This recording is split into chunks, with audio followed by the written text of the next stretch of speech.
Alrighty. So hello everyone. My name is Taryn and I'm a Yale alumni and ambassador, and I'm currently a business and computer science student at UBC. Thank you for joining us for Yale Community Day 2021 and welcome to the Creative Industry panel. Before we begin, I'd like to remind everyone that if you click on the side menu during the session, you will actually leave the session unless you've opened it in a different tab. If that happens to you, don't worry, you can rejoin. We will have time for a Q&A later in the session, so please hold your questions until then. A little bit about me. I've always been really interested in branding, creativity, and freelance in general, so I aspire to be as cool as anyone on this panel. And if you were in Angeli's session just before this, I work with her at Youth Helping Youth as the Chief Operating Officer. And we actually met at Yale, so that's kind of how I got involved with that. But enough about me, let's hop into some panelist introductions. So the questions are, who are you, what do you do, and how did you get to where you are today? And we will kick it off with Mark. Alrighty, well, thanks for that, Taryn. Hello, everyone. Thanks for having me. My name is Mark Ponce. What was the first question? Who am I? Who are you? Okay, so I already said my name. Yeah, so I'm Mark Ponce, and I currently work at a press reader as a designer. And I also work as a freelance designer for my own graphic design company, Mark V. Ponce Design. And I volunteer as a creative director for Vancouver Startup Week. How did I get here? Well, it was a really, really long journey for me. I've always had a keen interest in design ever since I was in middle school, having involved in my first ever yearbook committee back in middle school. And I just really love, graphic design of having experimented. Uh, Interestingly enough, I didn't really go to a formal design school. I literally just, taught myself graphic design just because I really enjoyed, drawings. And I get really inspired by the creativity of designers and others. But I took a different route in high school. I wanted to do science and almost ended up in the medical field. But in my first year of college, I failed my bio and I almost failed psychology. And that was an indication that I wasn't really meant for the medical field. And I went back to marketing and pursued a degree in business. And after I graduated from SFU, I felt that, I needed to do something more with marketing. And I felt that, connecting back to my original passion, which was graphic design, really catapulted me where to I am today. And now I'm done not just branding design, but I've also done UX, UI design, as well as leading a really amazing team at Vancouver Startup Week. So yeah, thank you. Awesome. Ben, do you want to go?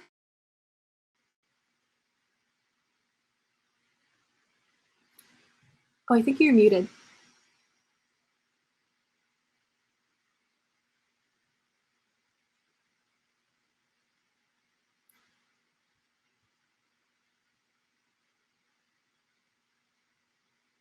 Or we can go with Zafira as well. Yeah, sure. I don't mind. So how I got started, right? And what I'm up to. I'm a launch copywriter and marketing strategist. So I primarily work with online entrepreneurs and online course creators, so people who are creating online programs. And I've been doing that for the last 4 to 5 years. But I originally started out by I did a degree in English literature. I always thought I'd be a journalist and, did everything from writing for the student paper to creating my own publication while I was there. But once I graduated, I ended up working in marketing for higher education. I went to UBC and ended up working for them in marketing. But over time, a 9 to 5 was just not for me. And I just loved I could get things done really fast and I just couldn't really watch that clock hit 4:30 for much longer. So I eventually just started scaling back my full-time job to part-time and taking on clients on the side for blog writing. I was doing social media management for a while and graphic design, and I was just dabbling in all kinds of creative stuff for a few years. And over time, I realized that what I really loved was the writing and the copy part of things. So I eventually just started niching down to only do that. And in the last few years, the course creation industry as a whole has completely exploded. And being a part of that and being able to serve those kinds of people in the world to get more of their programs out there in the world and help them sell more of it has been my primary focus. So it's been a long-ish journey to get here, but it's been really fun and each step was really important. And yeah, that's what I'm up to today.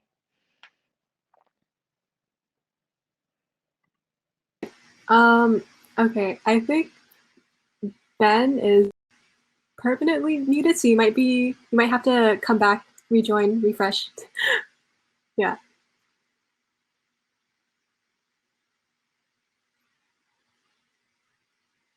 I don't think we can hear you. I think you might have to refresh your browser. Okay, there we go.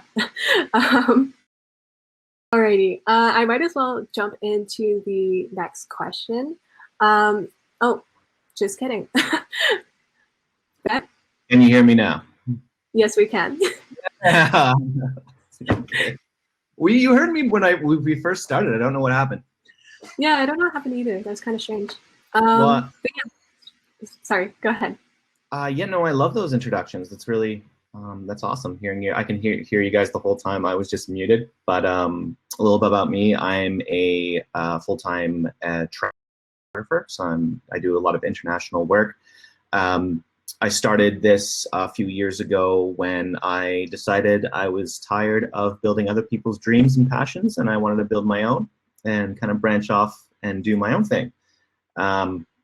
What's a little bit different about me is that I started a little bit late in the industry, so I had to truly kind of take a giant leap of faith in just selling all my things and going full on right away instead of easing into it. So I sold all of my stuff. I quit my job. It's kind of like the classic story.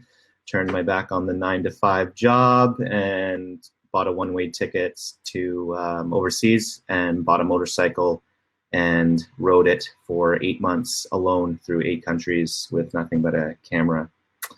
And so, yeah, it worked. And quite a few accidents later, happy accidents, sad accidents, literal motorcycle accidents. I arrived back in Canada with a lot of experience under my belt, having literally gone through the crash course of photography, and I had a business to return to. So it worked, and now I am a full-time travel photographer working out of Vancouver.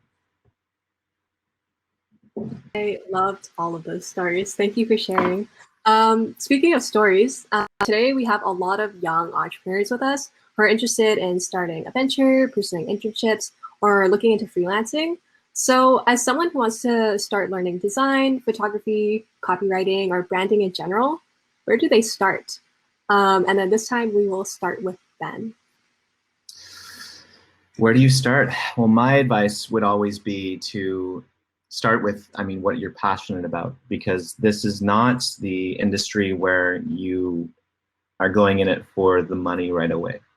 If you begin with something that you truly believe in and you truly are happy doing and spending most of your days, as Mark has been saying, that sounds like for him, working yourself silly, the money eventually does come, but focusing on something that you're truly passionate about, because a lot of the time it's a thankless job. You need to be enjoying yourself. And so choosing that path wisely and choosing something that you truly believe you're good at and passionate about is the best first step. Don't do something in creative that you're only half excited about. You want to be really excited about it. Awesome. We'll pass it to Mark. Yeah, just what Ben has said. You really need to solidify what you're passionate about. And whether if it's graphic design, photography, or copywriting, that it is, you really need to ask yourself, is this really what I want to pursue? Because you could make the most money, or you can make the littlest money of the career that you've chosen, but as long as your heart is into it and you're really enjoying what you do, I think that really pays off. I mean, for me right now, like I work full time for a company, and at the same time, I work full time at night for myself. But at the end of the day, I know it's kind of tiring, but it's also rewarding because this is really what I want to do. And I love what I'm doing. And I feel like if you're really passionate about something, it really shows, through your craft, and people will start, people will start recognizing it and appreciating it, and it'll just build up from there. So yeah, again, like really ask yourself what it is that you're really passionate for.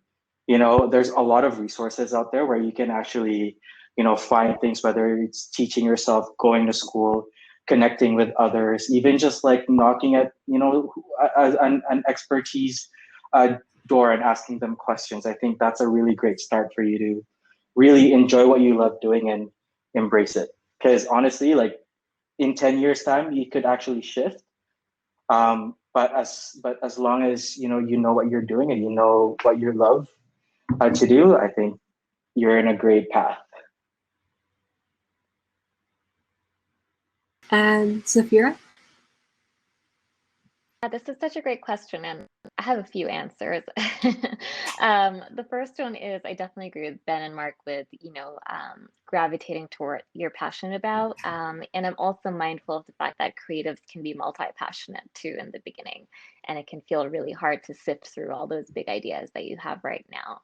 And something I'm really grateful I did, and that I would always share with other folks too, is that if there's more than one path to explore your passion, I think it's okay to look into a few of them in the beginning and not pressure yourself to get super specific right away, because like the other two have shared, things are going to change and evolve, and what you like might also change and evolve, but you need to give yourself a chance to really sit in it and give it a shot and try it out. And I think the mindset that you approach the very start of this journey with is super important too. So for me, something that really helped was treating every kind of new risk I would take like a 6-month experiment. And, if it didn't work out or if it didn't feel good, that's okay. We'll just move on to the next thing. So just knowing that everything you're doing doesn't have to be set in stone right now. It doesn't have to be locked down. It doesn't have to be permanent, which we often feel the pressure to, especially if you're coming out of corporate or you decided not to do a 9 to 5 and that's what you're feeling externally. And I think also having a bit of a financial plan to allow you to safely pursue your dreams is really important, because there's nothing worse than doing what you love and also feeling a bit resentful knowing you can't pay the rent.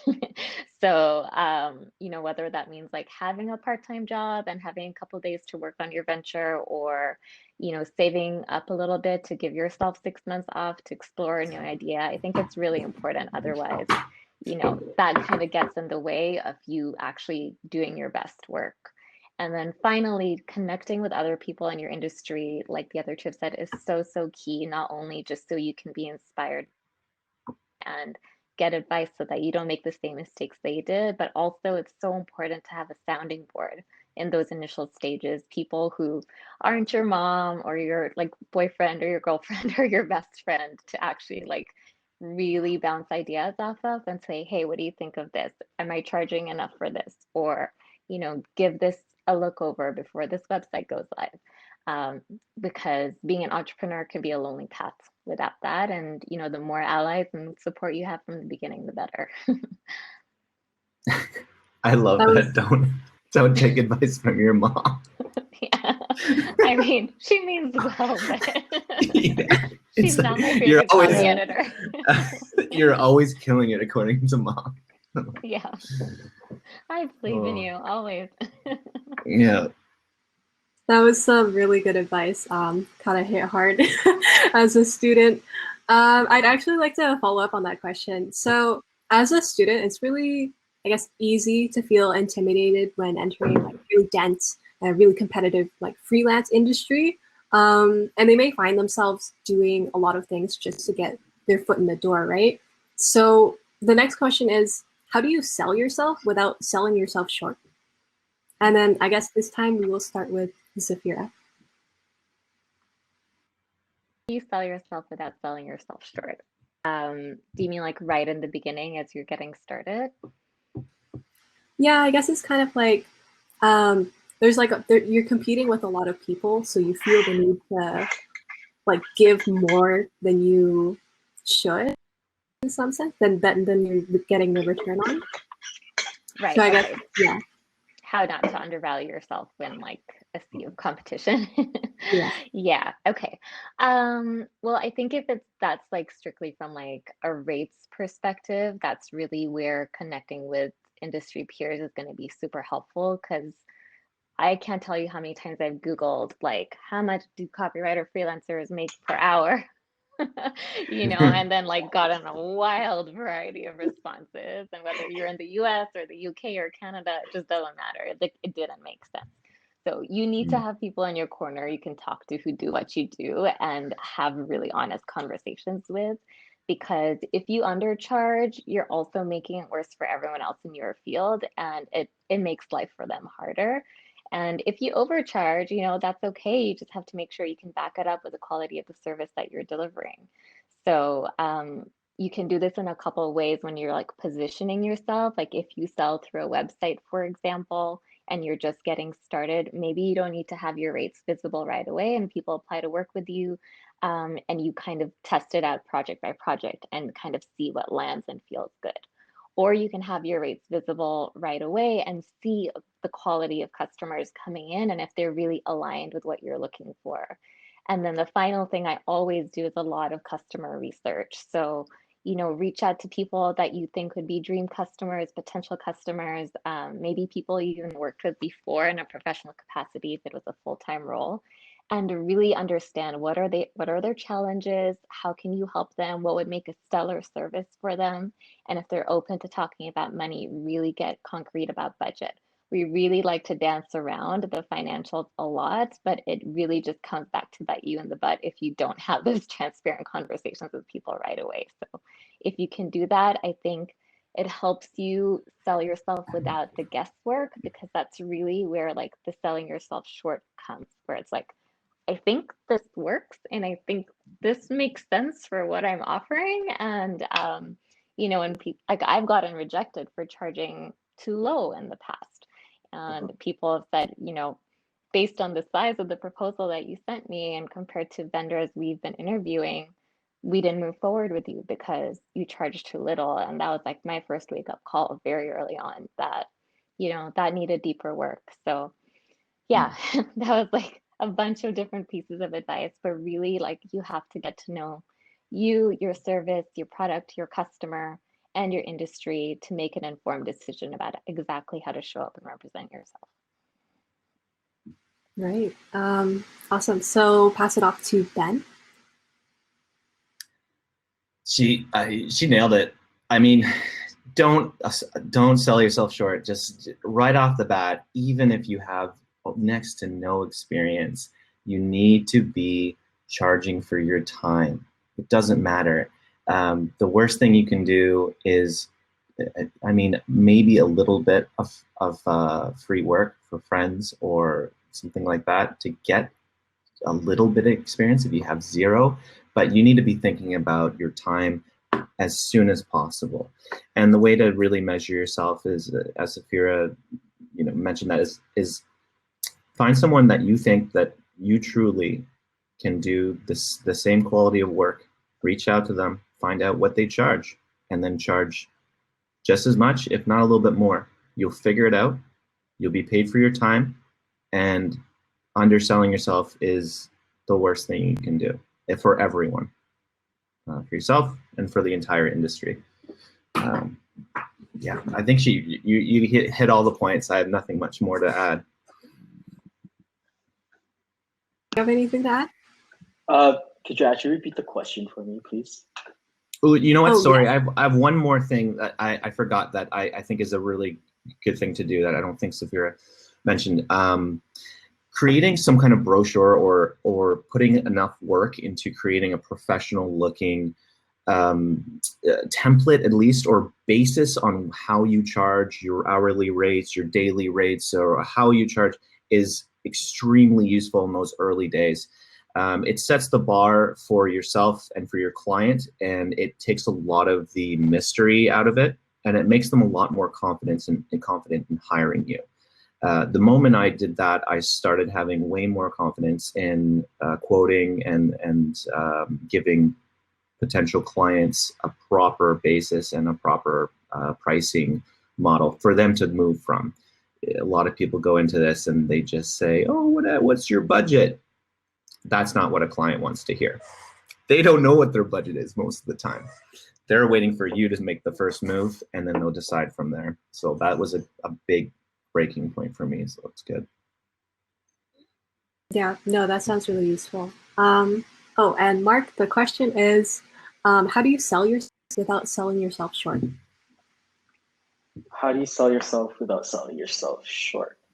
Well, I want to point out first that it's normal to feel like sometimes, you know, there are people or in our field, there will be people who are better than you in some aspects. But I guess you know, how to sell yourself is you really need to know how you could define yourself in the beginning and position yourself as to how you position yourself, you know, how you sell your services to them, because each individual is different in their own capacity, in their own talent, and what they can do. And what, you know, your clients look for is not just your time, but also your expertise, because they're hiring you to do the work for them so that they don't have to worry about these things. I have that feeling sometimes too when I come across a lot of designers, and I was just like, man, I probably have the same experience for them, but why are they better for me? But where I see myself win is more of like, I have good, you know, interpersonal relations. My rates my rates justify what I do as a designer, what I can, what I can give in terms of services. And always remember that, you know, you have to take a consideration your experience and make it parallel with your pricing system, because, you know, it wouldn't make sense if you're just beginning and then all of a sudden you charge $10,000 to a company. You kind of have to take on some humble beginnings in the beginning and in the get-go. And then once you've really have that experience and you build on, you know, that reputation in months or years, you know, that's when you become confident and you become comfortable with, you know, presenting to them, you know, proposals that are like, okay, these are my rates. And it's actually okay to ask them for their budget so that you know how to cater towards what their needs are. But then don't undersell yourself in terms of like, oh, but I feel like this designer is, you know, much better than me, you're better off. Because honestly, that's one of like the most cardinal sin for any designers, is to like undersell yourself. Be confident in what you deliver and also how you price yourself, but at the same time, you know, have that strength to solidify who you are as a designer or as an entrepreneur, and really put your name out there. A lot of value crammed into the last 5 minutes. Thank you for all of that. I know, it felt like a beauty pageant. Like I have to answer it in like 30 seconds. I'll just hear this bell, you know? Yeah, totally. Okay, I just wanted to give an announcement to the audience. Feel free to drop any of your questions in the chat. While you do that, I'm gonna move forward with my next question. So sometimes I find myself personally experiencing like creative block. So I guess like my question is, where do you find inspiration and how do you avoid copying it? And then I guess this time we will start with Ben. How do you avoid copying inspiration? I think inspiration really lies within yourself. That sounds so cliche, I don't know. But you're in this because you love what you do. And you're obviously, if you made it to a certain point, even if you're just starting, you have something inside of you. And finding inspiration can come from anywhere. It's one of every artist's greatest problems. So I would say that in this creative industry, you need to be ready to spend days, sometimes weeks, without creating anything that you think is good. Sometimes months, and you're just going day to day. Inspiration will come, and it comes in all sorts of shapes and sizes. How to avoid copying it? I think there's a level of copying and mimicry in all form of art, from musicians to writers to, I mean, that's what creativity is essentially we're all just kind of copying each other in our own style, just by taking bits and pieces from our own life and then creating something. True creativity doesn't truly exist. When you create something, you're just taking bits and pieces of your life, things you've seen, and you're putting it together in your own style. So as long as you're not, I think it's obvious, and your critics and your clients and your peers will probably tell you, and they'll catch on. If you're just copying people every day, you're not a real creative, and you'll find out quick. It won't take long before people catch on, and you'll see the results. If you are following what you think is creative and what you follow as what you believe is in creativity, then the results will show themselves. I think it will be very self-evident. I hope that answers the question. It's kind of vague. Okay. Mark, do you want to take the next one? Sure. Well, the way I deal with creative block is pretty much I just go on walks.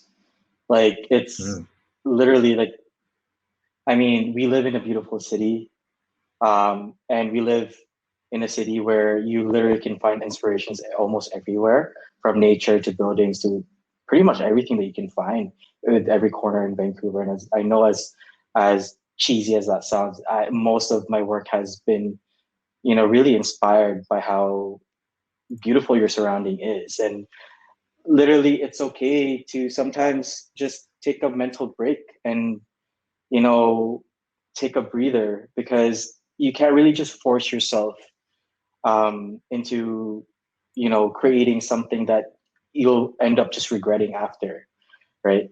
But in terms of creativity, or how I get inspirations, I actually look into other designers and what they do, and not necessarily to copy them, but to kind of just take ideas from, like, borrowing ideas from them and just turning them into my own. Because I'm sure a lot of artists out there, when they make, or when they present their crafts, is probably taken an inspiration from another artist or whatnot, but then they add their twist to it. And I think that's the magic there, is that you really just got to put your own personal touch to it. And I feel like that's where creativity just kind of just flourishes through your work. And I'm sure that there's a lot of like resources out there where you can, look into things too. For one, I go to Behance or Dribble.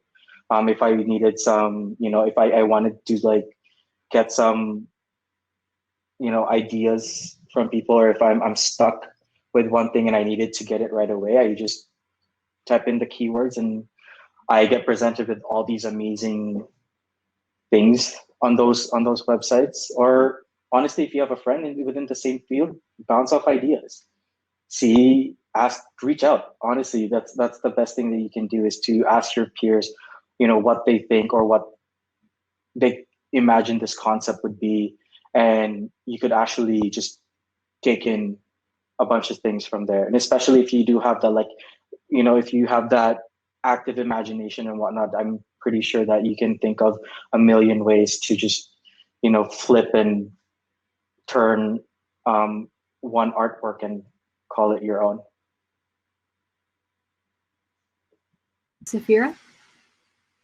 Yeah, this is also great. So I'll start with the copying thing, just to say that everything creative is derivative, like Mark and Ben have shared. And, at some point an idea has been taken from somewhere. Like, I remember in my second year at UBC being told to put a fresh spin on Romeo and Juliet. And I was like, sorry, prof, that ain't gonna happen, and like he reminded me that everything was derivative. And I just remember that till today. So there is a key difference between copying and being inspired by something. And I think, just anyone with common sense understands the difference between them. So just being mindful to respect your fellow creatives. Whenever you put anything out in the world, give credit to them if you've been inspired by them.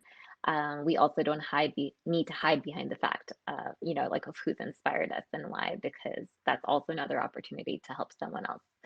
And then when it comes to creative blocks, the first thing is to accept that they're always going to happen. And, it sucks, especially because this is your job and you want to be like on all the time, brimming with fresh ideas. But we're humans and we burn out, we get tapped out. So just understanding that it is a natural part of doing what we do. And even things like adjusting your work schedule. Like I know I can't write, like actually sit down and write for more than 4 hours a day max. So in the beginning, I still tried to like make myself a 9 to 5 schedule. And I'm like, no, I just want to watch Netflix for 3 hours in the afternoon because I just can't do this anymore. So even designing your day and like, your week around your creativity and your own personal habits can really help you just tap into it more naturally instead of trying to force it every single day. So like I take Mondays off just to like work on my own business and do fun things and not force myself to do client work. And sometimes just having that blank space in my calendar yields, opportunities for creativity. So you can hack your own brain and you can hack your calendar to infuse some creativity in there. But personally, how I get more ideas is in the bathtub. So I'm a big fan of the baths. Usually, like before I sleep, I always have a sticky pad in there and a pen. And I think there's just something about like being in a calm environment or being somewhere where you're not so heavily distracted by stimuli sometimes that also does let ideas bubble up. It really just depends on your personality. I'm just that kind of person that needs that. But walking in nature is also great. Basically, anytime I'm not behind a laptop, I get my best ideas. So just getting out of the house. And if anyone who's like watching hasn't read The Artist's Way yet, I highly recommend it because it's such a great tool to be able, it's full of so many ideas to hack your creativity. And my personal favorite is to make artist dates with yourself. So put it in your calendar like once a week or every other week to take yourself on a date to actually be inspired by art. So maybe that's like going to a gallery, going for a walk by the seawall, trying out a new recipe. I've become an old lady and started doing embroidery, but just doing something that you wouldn't do, but that's creative and fun, and just committing to that. There's just something so powerful about that. I think there's a stat around like, when you're looking at a piece of art, you actually feel the emotions that the artist had when they were painting it or when they were creating it. And there's just something so powerful about that human connection that helps inspire us. So that's just one tip that I think really helps. And I'm also really inspired by stand-up comedy. So I think a lot of what we do as creatives is a commentary on human experience, and no one nails that better than comedians. So I tend to get a lot of really good ideas when I'm watching stand-up. Sometimes TV, and just accepting that there's multiple paths to creativity. It's okay if you don't get an instant hit of ideas, even when you're trying stuff, but giving yourself a breather, giving yourself space. And anytime I try to work through a block like it's a job or I'm trying to force myself through it, I never get anything out of it. So also knowing when to call it quits is really important. Like, you know what, today it's just not working. It's okay. Take the day off and do something else instead. The next day, I bet you'll come back feeling more energized and get it done way faster than if you just sat down and tried to do it for 8 hours. So over time, I think it just really is a matter of actually knowing yourself, knowing what lights you up, also knowing when it's time to try new things, and being gentle with yourself, knowing that it's all a process and it's okay.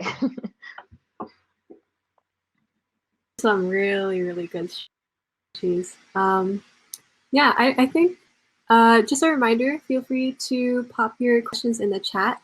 I did receive one question, and it's what are the pros and cons of working for yourself and freelancing? And I guess you guys have already touched on this, but we will start with Mark. Pros and cons for working for yourself and freelancing. Well, I can't really say the first one because I haven't fully, you know, dedicated my work to myself just first, but I can say on behalf of like freelancing, the pros is you really get to, I mean, from a personal experience right now, I work, you know, for a corporate and then I also work as a freelance. I think my creativity is somewhat inhibited in the corporate just because I am in this imaginary boundaries as to how far my creativity can go without having to tarnish, you know, the brand. But when it comes to freelancing, um, you know, one of the pros is you really get to like be as creative as you can be. You know, and with the clients that you work with, you definitely have an array of clientels, you know, who come from different sorts of backgrounds too, and you actually have that exposure into different industries when you do a lot of freelance. The cons for freelance is pretty much just, you know, um, the market is kind of saturated. You'll definitely see a lot of designers out there who also do the same work as you, but it all boils down to just, you know, the confidence that you have within yourself and you really stand firm into your services and the things that you offer and your pricing strategy as well. I think you could definitely have a successful career in freelancing. Ben?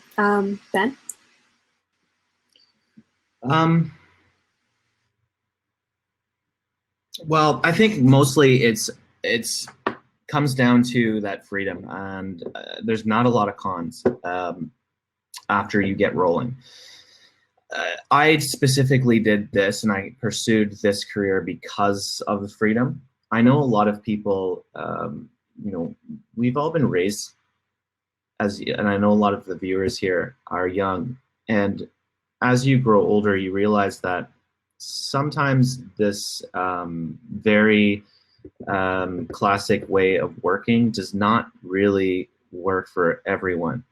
That 9 to 5, that working from Monday through Friday, working for somebody else, turning your brain on at the exact same time every day and producing work, whether you are in the mood for it or not, returning to the same routine over and over. I think a lot of people, once they reach adulthood, they start to realize that maybe it's not working for them, and it's very difficult for a lot of people, especially creative types. So being able to fully commit yourself to building your own business and your own freelance career is the way I addressed that problem in my life.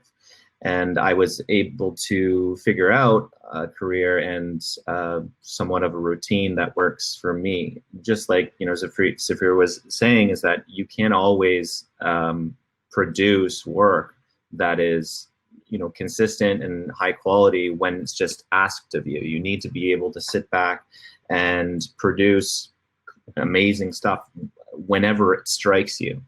And so the pro of this career and the pro of a creative life and a freelancer is that you do have a lot more freedom to create when you are creative.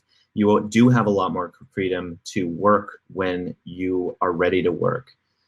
I work through weekends almost all the time, but I also take Mondays, Tuesdays, or maybe a Thursday. You know, they're always sporadic, but I'll make sure I give myself a day off, 2 days off a week, so I can recharge.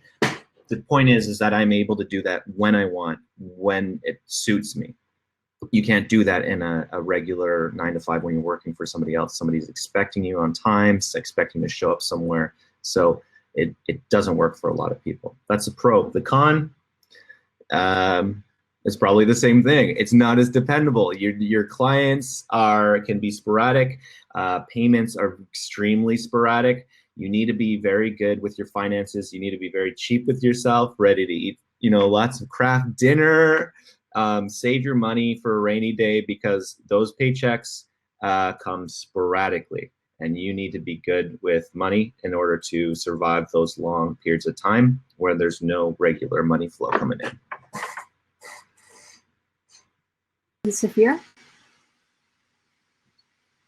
Yeah, I feel like my answers to these have changed like every year I am an entrepreneur. So I'm going to try to summarize what I've experienced overall. I think the pros, like they both said, is the freedom. You know, that's just something you cannot buy. And having total ownership over my schedule is honestly something I will like never relinquish ever again. And you know, if I want to wake up and say I just don't feel like doing this today, I can. And if I want a mental health day, I can take one. You know, and it just, I think personally as humans we're not designed to be boxed in, because like real life happens, and I really love that being an entrepreneur gives me space to take that when I need it. But I also think, you know, sometimes when we look at the cons of the financial uncertainty, I also think a huge pro is to break the ceiling of your potential to earn.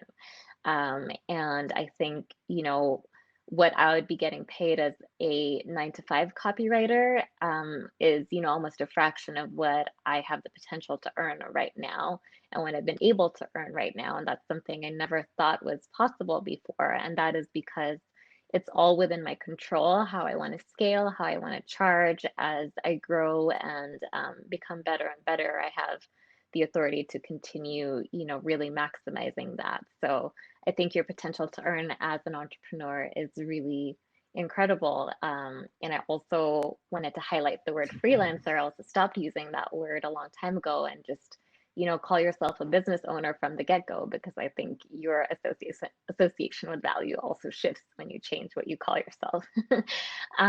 Other pros are, you know, just working with so many incredible, like different people all the time. And like, I love my clients are the type of people I would happily get a cocktail with when we're in the same city. It feels like we're friends. And, you know, you have the power to really decide who you want to work with over time. And that is just such a gift. And I'm so grateful for that every single day. You also, you know, people say, oh, you have to wear so many hats as an entrepreneur. But I think it's just the quickest like route to personal and professional growth when you learn how to lead people, you learn how to project manage, you learn how to hone your skills, you learn how to provide high quality customer experience, you learn how to be a bookkeeper, you know, all within those first 2 years. If you ever were to go back to a 9 to 5, like your resume is stacked because you've done a lot all at once. And over time, you start outsourcing those things. But in the beginning, it feels really overwhelming. And then later on, you realize just how good you got at honing all of those pieces. And you can be really proud of that as a person. You know, and on the con side of things, you know, I really struggled with imposter syndrome in the beginning, and I don't think that ever really goes away as you level up. It's just a different type of imposter syndrome. So just really knowing your worth and knowing your value and reminding yourself of the fact that you do really good work is so important over time. And really maintaining strong boundaries is very hard as an entrepreneur, because yes, you have the flexibility and the freedom, but it's also up to you to make sure that you get and you actually deliver, but you know, you're up to the task all the time whenever it's needed, and that you also don't let clients text you at 8 p.m., right? And just turn that into a habit. Or that if you save afternoons for Netflix, maybe it doesn't just spill over into the morning. So I remember in the beginning, like I would just spend the whole day messing around thinking I'd get to stuff eventually. And my partner would come home at 4 and be like, I didn't do anything today. So, you know, just maintaining your boundaries and knowing how to do that is hard in the beginning, but you figure it out. And I think in the beginning as well, like you do experience a bit of isolation and a bit of loneliness, because especially if you're used to being in an office, you're used to bouncing ideas off of people in the same room all the time. I still miss that from time to time, like in person. And before COVID, being part of a co-working space was a really great way to mitigate that. So there's always a couple of cons, but I think as an entrepreneur, the cons are always within your control, and the pros always have the potential to grow. So just recognizing when they come up and know that there's a fix for everything and keeping the pulse on what continuously comes up so you know what to keep working on is important. I miss office beer nights. Right? Yeah. with the company. Yeah, it's just that you can't replace human connection, and like, you know, there are certain things we sacrifice as entrepreneurs. So Yeah, I definitely still kind of miss that from time to time, but you can find your own crew of people post-pandemic to hopefully hang out with more often, because we do need that too. That was a really comprehensive overview of being an entrepreneur. I feel like a lot of the students will take away a lot from that question. Those are some really good answers. Oh, I think we got a question in the chat. Thank you, Jerome. Do you have are there any complementary skills for creatives you wish you learned earlier in your career? And this time we will start with Zafira. Oh my God, do your taxes, get an accountant, get Yes. a bookkeeper. Don't hide away your invoices until April, and get really clear on like whether you need to be like a sole proprietor or a corporation. But I definitely have had some like tax day tears, you know, when I got my tax bill and never realized what it would end up containing. So like really get to know your numbers, find a bookkeeper, find someone to talk to so that you can get real with them too, and just really hone that in. Other things I wish I learned, like I think better project management, but that comes down to knowing like your style and what you're actually delivering for clients. But like using the right software like Asana or Basecamp or something, and just starting to get familiar with like actually creating some processes for yourself on your back end so that you can actually like plan your time, like plan projects in advance, know when you're delivering things is really important. Yeah, I think those are two things that I struggled with in the beginning, like quite a bit. And knowing your legal stuff too. So making sure that when you're sending contracts, when you're sending agreements or proposals, um, there's a great website called the Contract Shop where you can buy like templates for creatives that I found super helpful, but making sure that your butt is covered whenever you enter projects. And like I still work with contractors today that don't send me an agreement, and I'm like, we're not doing that until you actually like give me something to sign, because otherwise you're really subject to things like scope creep and doing more than you originally like charged. So just really protecting yourself on all the boring fronts will honestly save you a lot of time and grief later. Mark?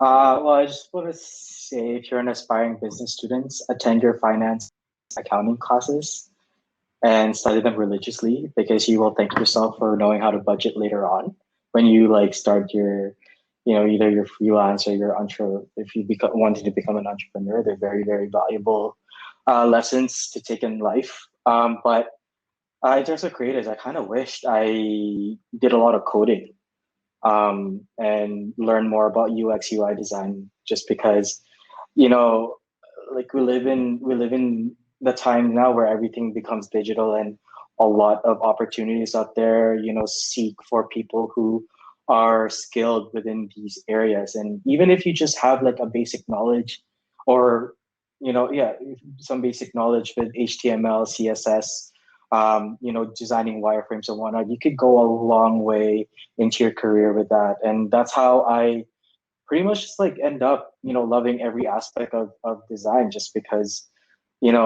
starting off as graphic design, there will be times where you can just be like, I'm kind of getting bored of what I'm doing. I need to expand my skill sets. And now that, you're also, now that I'm actually playing chase with all these skills that people are starting to get.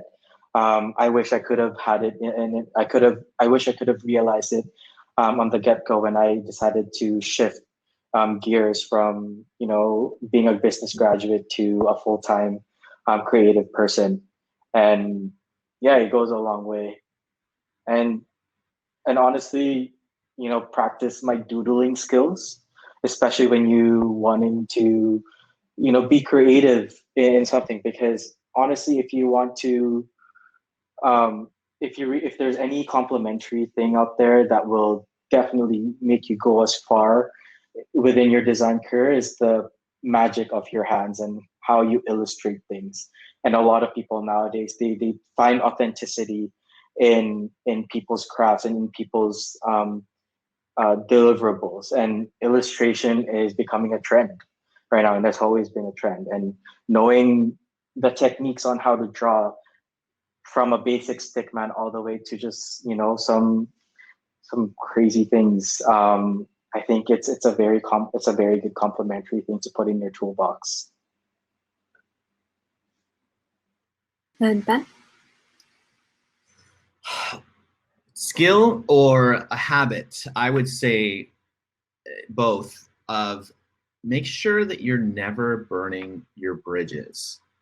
This is an enormous skill that not a skill, it's a habit that you need to start ASAP. With the internet and with, you know, online feuds and political debates and all that crap, you have to always, if you want to be an entrepreneur, keep a cool head, because you are always representing your own self, your business. I owe almost 100% of my business to my network that I've met throughout high school, into university, into the business world. Keeping tabs on those people, keeping a healthy LinkedIn, Facebook, Instagram, whatever it may be, Twitter, and making sure you're not burning those bridges. No matter how grumpy you are, you know, how much somebody's pissing you off, you are definitely going to, it almost happens all the time. I get people recommending me, sending me referrals from somebody that I just can't stand in my social network. And he says the dumbest things, but I keep a cool head. And if, you know, they poke and prod at your own beliefs or your own, you know, maybe it's personal feuds, maybe it's professional feuds that you've had in the past, make sure you never burn those bridges, because you will probably need that person in the future, whether they're a client, a referral, or somebody that you need advice from. Keeping a healthy network, maintaining it, and keeping your professionalism on all levels of social networking is key to the success of you running your own business. Right, yeah. So we are wrapping up the session in a few minutes, but I just wanted to go around maybe one more time, and maybe you could all give like one piece of advice for aspiring business owners, or one resource to get into the industry. And then we'll start with Mark. One piece of advice, don't sell yourself short. Honestly, always believe in yourself and what you're capable of. There's always opportunities to learn, and especially if you're a growing entrepreneur, if you're a growing professional, you know, there's really no end game into things. You're constantly learning your things, and if you want to get better at what you do, yeah, like you know, just there are tons of resources out there, not just through websites or publications. The people are your resource too. Expand your network. And if it means, you know, getting someone to mentor you, I feel like it's a very rewarding thing, or a decision that you can put onto yourself, just because there's someone there to guide you and also watch you grow, and, you know, pretty much just like pinpoint the things that you do so that you can improve on yourself. And lastly, just be nice, be kind. And just like what Ben said, you know, don't burn bridges, because who knows, the person who you were bullying, or not, hopefully you didn't bully in high school, but the person who you had beef in high school could be your boss, or it could be your client one day. And sometimes you really just gotta be level-headed and put your foot down. I think humility can definitely take you a long, long, long way into your career. And just have fun. Honestly, enjoy what you're passionate about, and embrace what the talents that you have, because who knows, you could be like the next polisher, or you could be the greatest designer out there one day because of the people, the things that you've learned, and the bridges that you haven't burned can really get you to wherever you want to be. Beautiful. Ben? Begin it now. Start. I think your biggest enemy is time. And the longer you wait, the longer you procrastinate, the more you're losing time. The more somebody else is probably going to be doing the work that you're not doing. Nobody knows the biggest hurdle that a lot of young people wanting to be a creative or an entrepreneur will face is being scared of failure, being scared of embarrassing themselves. We're all embarrassing ourselves. Nobody knows what they're doing. You could probably ask a veteran in the creative or an entrepreneur of 30 years, ask him or her, how do you feel? Are you confident yet? They'll never be fully confident because nobody ever is. Just begin it today. Start making mistakes. Start building it. Start sharing it with your friends, whatever you're doing, and everything will fall in place. Just begin it today. Well said. Zafira? I think it's important to give as much as you receive. So like we've all mentioned, a lot of us are really dependent on strong referrals as time goes on, and having ways to express gratitude consistently as an entrepreneur will also quadruple that for you. So, send gifts to people that send your projects, or send them a Starbucks like gift card online. Give opportunities to other people too when you can't take them on. There's always enough work to go around. So share it if you get the chance, and lift other entrepreneurs up too, because they will do the same. Because we are just nothing as entrepreneurs without a strong community, without a strong network. And if you're often on the receiving end, make sure you're also the one on the giving side too. If you really want to strengthen that and bolster those relationships, that's gone a long, long way for me. Not just when clients do it for me, but when friends help me out. I think it's just really important. And then we've talked a lot about building your network, and I mentioned a lot of times like aligning with people who are similar to you. So if you're looking to get into copywriting or writing, start connecting with other copywriters. A really valuable resource I'd love to share is the Copywriter Club.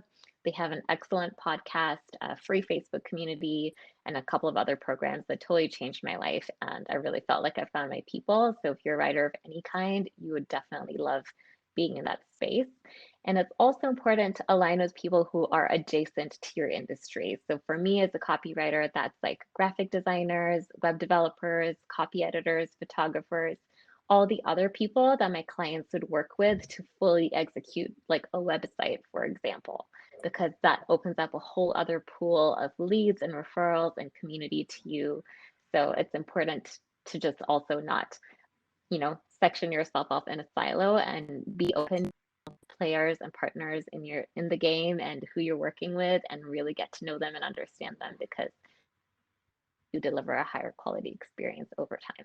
But overall, just be really generous, be really open, and just this is a really crucial time, like Ben said, to just get started. And even if it is just connecting with people, that's a really important thing you can start doing like yesterday. All right. Unfortunately, we are at the end of our really insightful, really cool conversation.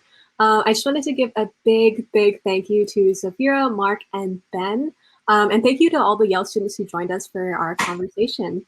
I invite you to connect with these speakers via LinkedIn, but for now, please head over to the main session, to the main stage, for our closing keynote with Charles Chang. Thanks again, and we hope you've been having a really good Yale Community Day.